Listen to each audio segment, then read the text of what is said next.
أعوذ بالله من الشيطان الرجيم.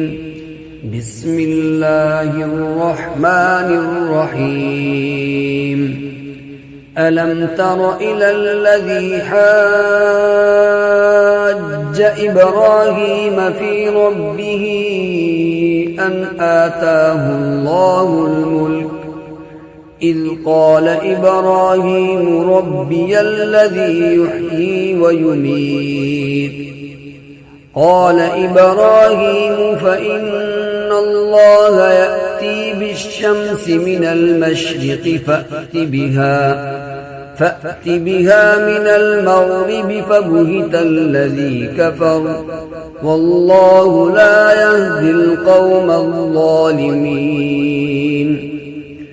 أو كالذي مر على قرية وهي خاوية على عروشها قال أنى يحيي هذه الله بعد موتها فأماته الله 100 عام ثم بعثه قال كم لبثت قال لبثت يوما أو بعض يوم قال بل لبثت 100 عام فانظر إلى طعامك وشرابك لم يتسنه وانظر إلى حمارك ولنجعلك آية للناس وانظر إلى العظام